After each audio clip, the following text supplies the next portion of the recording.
Welcome back to the channel. This is Roberto with Full Coral Precision again. There you go. There's the hat. Check out the background. There's some of the ammo boxes that I'm working on. Anyway, welcome back. Bear with me. There's a lot of data in this one. It's a 33 caliber slugfest.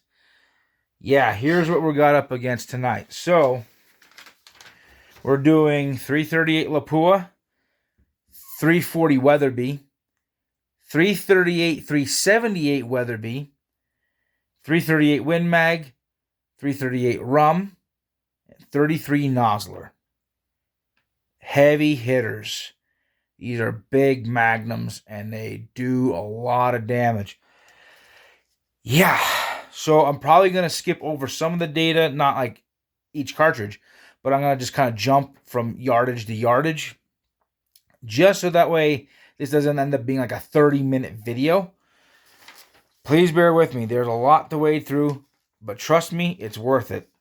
And I'm going to just a little spoiler alert. Sorry, you 33 Nosler guys. You lose this one. That's not my fault. Take it up with Nosler.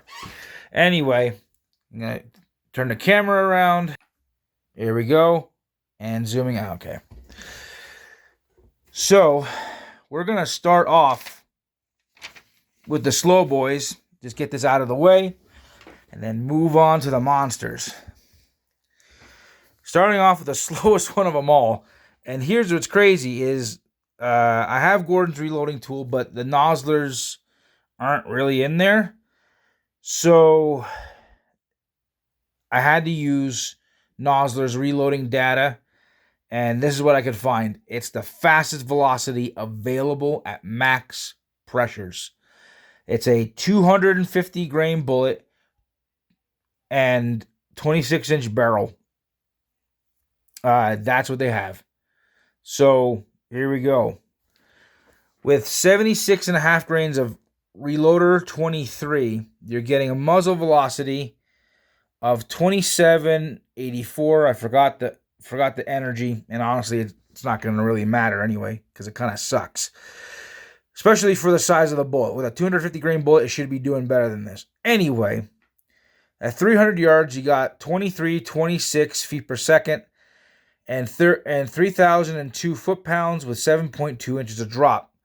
Okay, that's 300. We're going to drop down to 500. You got 2,046 feet per second, 23 foot-pounds, and 41.8 inches of drop. At 600 yards, you got 1913 feet per second and 2031 foot-pounds with 70.8 inches of drop. 700 yards, 1786 feet per second, 1771 foot-pounds, and 109.6 inches of drop. And last, at 800 yards, you got 1667 feet per second with 1542 foot-pounds and 160 inches of drop. That thing is dropping faster than a lead balloon. I mean, it just cannot hold itself. I mean, yeah, it gets a heavy bullet, but the BC is actually pretty reasonable on it. Here it is. Here's the G1 of 0575. So it's actually a pretty solid BC. But it's just not doing it. And I was using H1000 across the board, and here's the thing. There was no reloading data for this with H1000. I don't know why, but there wasn't. In terms of, I used Nosler's data themselves. It wasn't listed, but the 250 grain AccuBond was. So that's why I chose that for across these, because I know you can load all of these with it. That's the one nice thing about Gordon's reloading tool is the options you get to play with. Heck, they even have Wildcat cartridges in there. So if you have a computer, you can actually look up on YouTube how to download it for free on your own computer. Do so. It doesn't work on a mobile app. It only works on computer. So here's the one that I'm going to say for bang for the buck. 338 Win Mag is a solid contender, especially when you consider how much less expensive the 338 Win Mag is than the 33 Nosler. Because with H1000, it's beating it. Not by much, but when you add in price comparison, yeah, it's significantly beating it. So with 73.5 grains of H1000, you're getting a muzzle velocity of 2793, muzzle energy of 4332. 300 yards, you're getting 2334 feet per second with 3,023 foot-pounds and 7.1 inches of drop. 500 yards, you're getting 2,053 feet per second and 2340 foot-pounds and 41.5 inches of drop.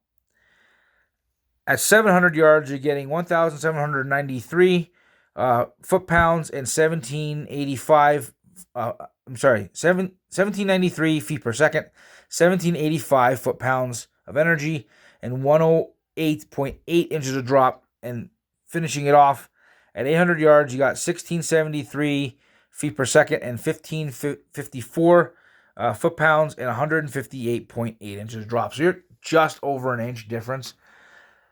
But here's the thing. You can find online, and even for you can find factory offerings in 338 Win Mag still in the $50 to $60 range. Good luck finding that in a 33 nozzler. You're not going to get it. They're averaging $100 a box. Okay, and I say average because some people are going to find better deals. I get that. But for the majority, they're not.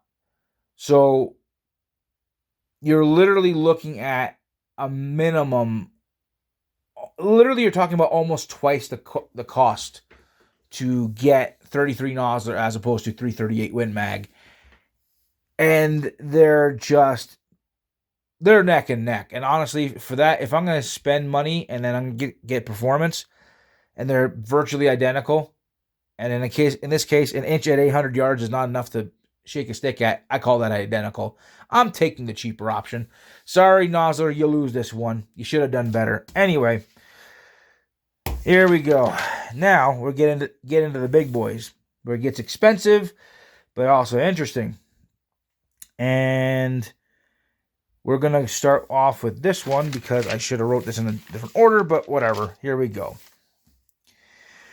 338 Rum, so the Remington Ultra Mag. It takes 88.5 grains of H1000 to get 2893 feet per second with 4646 foot-pounds. 300 yards, you got 2424 feet per second and 3261 foot-pounds, 6.5 inches of drop. Skipping to 500 yards, you got 2137 feet per second with 2535 foot-pounds and 38.3 inches of drop. 600 yards, you got 2,001 feet per second with 2223 foot-pounds and 65 inches of drop. 700 yards, 1870 feet per second with 1941 foot-pounds and 100.2 inches of drop.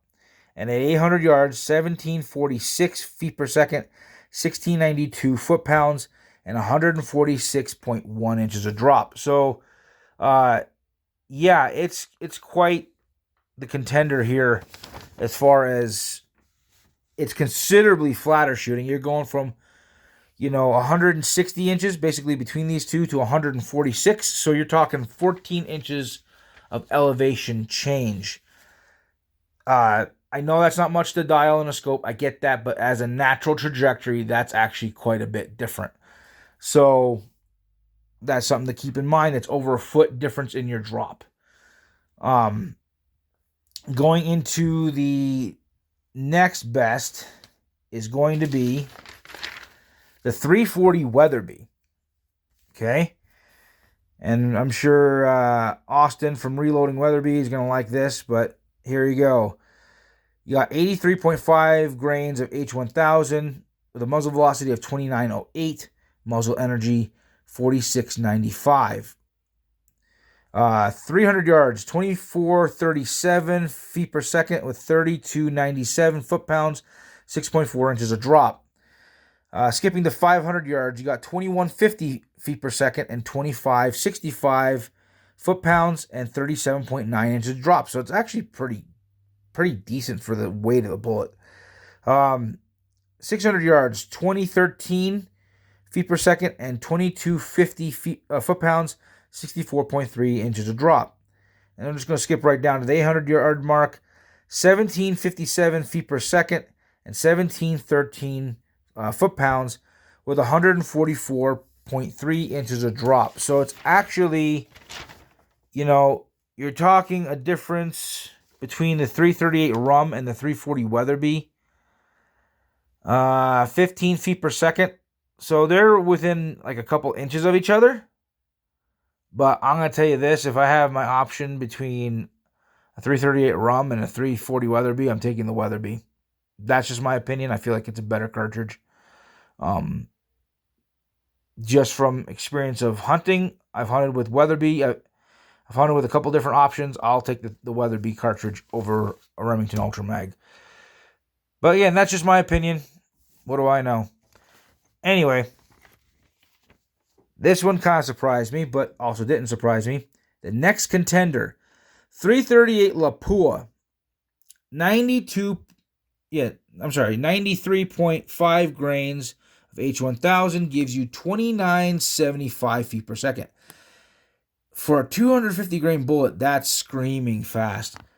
4915 foot-pounds. So you're approaching the 5,000 foot-pounds mark. That's a massive amount of energy. 2498 at 300 yards of feet per second. 3462 foot-pounds with only 6.2 inches of drop. Skipping the 500. 2206 feet per second. 2701 foot-pounds and 35.9 inches of drop. Skipping to 700 yards, 1934 feet per second with 2075 foot-pounds and 94.1 inches of drop. And rounding it off, at 800 yards, you got 1806 feet per second and 1810 foot-pounds with 136.8 inches of drop. So the Lapua is an absolute powerhouse and a beast. And here's what's nuts. It's literally to get, Lapua ammunition isn't cheap. I know that. But I can get a reasonably costing rifle in the 338 Lapua. Like Savage makes one. You can find them between like $1,000 and $1,500. Some of them are more, but it's not that hard to find a reasonably priced 338 Lapua. It is considerably harder to get this 33 Nosler.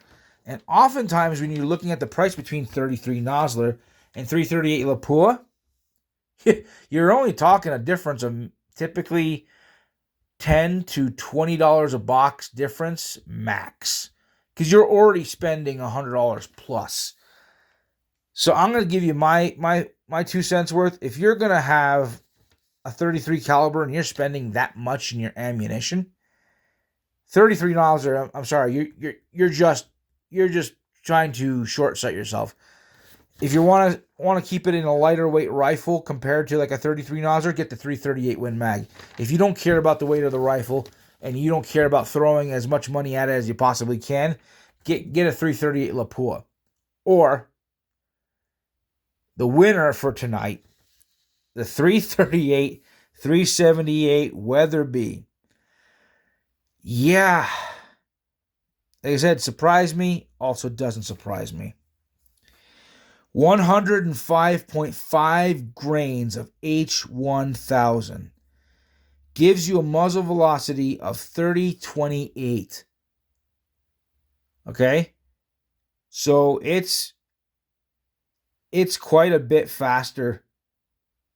So you're looking at 50 feet per second difference between the 338, 378, and the 338 Lapua. That's not a close jump. Check out this energy. 5089 over 5,000 foot-pounds. Now I get that the actual calculations, I have people talking about it all the time. Whatever. It's still an impressive number. No matter how you look at this, it's an impressive number. 300 yards, 2545 feet per second, 3595 foot-pounds, 5.9 inches of drop.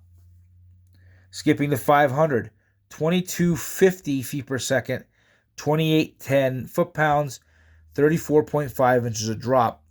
600 yards, 2110 feet per second, 2472 foot-pounds, and 58.8 inches of drop. And going all the way down to 800, 1845 feet per second, 1890 foot-pounds, and 131.3 inches of drop. Yeah, that is the clear winner. You know, these are all powerhouses. I get that. But again, by the time you balance out things like ammunition costs, barrel life, rifle availability, ammunition availability, what you can do, what it costs to reload, the two I'm gonna give it to. Actually, I'll go with a 3. It's the top 3 in this order. So depending on application. So for sheer straight up power, I'm gonna go with the 338 Lapua over the 338 378 because here's the crazy part. Again, 50 feet per second isn't all that close, but it's also not that far off. You're talking a difference of 5 inches of drop at 800 yards. That's right there. But it required the 338 378 to do it with 12 more grains of powder. That's a lot. And the thing is, there are far more rifles available in 338 Lapua than they are in 338 378 Weatherby. So I'm going to give this one to Lapua with the 338 378 basically having the close tie, but just not quite there. Again, this is the practical side of it. For the next best option for typical availability, but performance, I'm going to go with the 340 Weatherby. It has the middle ground of all these as far as trajectory, energy, and velocity. But notice this. When you go from the 338 Lapua to the 340 Weatherby, with the same powder, you're talking a difference of less than 70 feet per second. Okay? And you're only talking that little bit of a gain, and it takes you 10 more grains of powder to do that little difference with the 338 Lapua over the 340 Weatherby. The nice part about the 340 Weatherby is the rifles aren't a ton heavy. I mean, yeah, they're not that cheap. I get that, and there's not a ton of rifles chambered in them. But as a whole, a 340 Weatherby rifle is going to weigh less than the 338 Lapua. So if you're backcountry hunting for like elk and moose, and you're trying to shave a little weight where you're only going to be getting that one shot, you can handle the recoil for one shot, right? So I personally, because of that, I would still take the 340 Weatherby over the 338 Lapua because it kind of balances these out. It's not terribly far behind the 338 Lapua, but these rifles are meant more for the hunting application, as opposed to most of your rifles for 338 Lapua are long-range target and more military-style application. That's how they're built. So if you don't want to be lugging around a 16-pound rifle, yeah, 340 Weatherby is going to be a better option for you. The 338 Lapua rifles are not lightweight at all. I've never seen one. So there you go. But rounding off, I probably think is the most affordable with the widest availability for the guys who want to hunt backcountry, but also want to have not to spend an absolute boatload of money, whether it's reloading or factory ammo. Yeah, the 338 Win Mag is still there. So in the category of sheer horsepower, horsepower compared to overall cost, I'm going to give this one to the 338 Lapua. The practical side, I'm going to go with the 340 Weatherby. And even more practical for your daily guy who doesn't have the money to get into these two behemoths, yeah, I'm going to say the recommendation is definitely 338 Win Mag. And as much as I like the 338 Rum, it just doesn't deliver near enough to be a good contestant against these other two.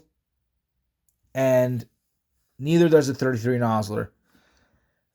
It's frankly, for the cost, again, you're talking typically the 338 Rum and 33 Nosler are going to be in the general price point of the Weatherbys anyway, for your rifles and for your ammunition. So that's why I would take the 340 Weatherby over those. But as far as a more affordable option, I can go online right now and I can find a 338 Win Mag for under $1,000. That's not a joke. There's plenty of good websites you can find them, but Savage still chambers in them. I know they're not the ultra lightest rifle, but they're also not the heaviest either. They're a good hunting rifle. And for a Magnum, I don't want to have an ultra lightweight rifle. The recoil sucks. So I prefer to have, a rifle that's probably going to be right around 10 pounds. Again, not the lightest to pack around, but when it comes to shooting, it's definitely going to be more comfortable than a 7-pound rifle and hold up a little better. So, yeah, there it is. There's the nitty gritty. There's the down low about these 33 caliber Magnums. So, what you choose to do with it is your business. Either way, I appreciate the support. I appreciate you listening to me talk about these things, doing like numbers comparisons. Like I said, at some point I'm going to end up at the range. I don't have a whole slew of different rifles right now because in order to fund the project to get, going with this custom, I did sell off a good number of rifles because at some point, if you have a passion hard enough, you're trying to accomplish something, you got to pick and choose. And I'd rather be able to develop this new cartridge than have a whole case worth of rifles. So I'm focused on one right at the moment. I'm borrowing my friend's 22 right now, for some varmint stuff, but that's my baby right now, that 270. It's doing what I want it to do. So I want to get out and do some videoing on that. At the same time, there's more to life than just shooting. So that's it for tonight. Please like, subscribe, share, comment. Start a fun argument in the comments about whose cartridge is best. Keep it respectful. Outside of that, I hope to talk to you guys later. And yeah, we're gonna keep this coming. I like these kind of conversations. They're fun. So we'll talk to you later and have a good night.